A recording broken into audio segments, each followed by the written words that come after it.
Chinese military aircraft recently conducted an anti-submarine drill over the South China Sea, the People's Liberation Army said on Friday, amid a growing number of patrols and exercises by U.S. warships in the region.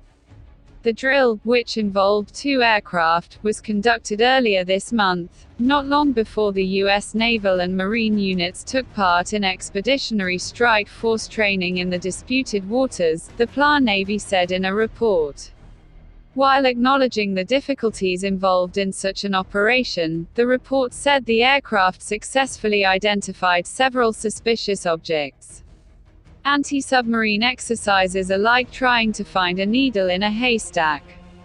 It's difficult, the underwater hydrological conditions are complex, Yu Yang, the captain of one of the aircraft, was quoted as saying.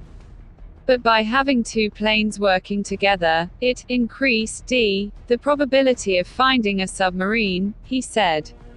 Wang Shelin, one of the commanders of the exercise, said that anti-submarine operations were not only dangerous but a real test of the pilot's skills.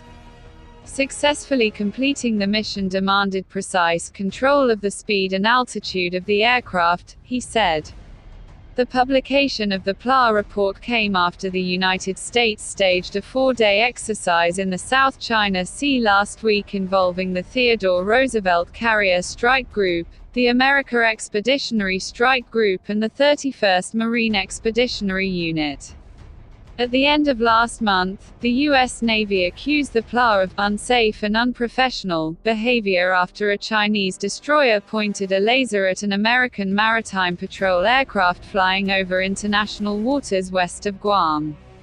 Colin Koh, a research fellow with the S. Rajaratnam School of International Studies at Nanyang Technological University in Singapore, said the Chinese military was keen to promote its anti-submarine capabilities.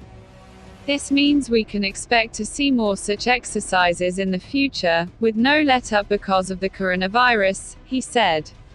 You can also see this as a response not only to the recent Carrier Strike Group operations, but the intensified U.S. military presence in the South China Sea.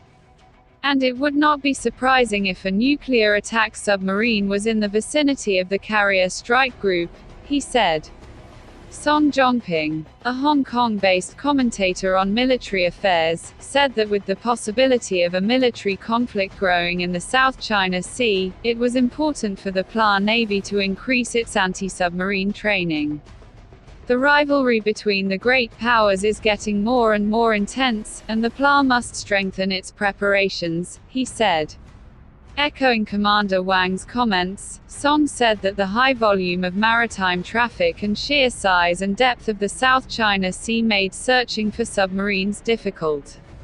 So the PLA is trying to enhance its capabilities by constantly installing and testing new anti-submarine equipment, he said.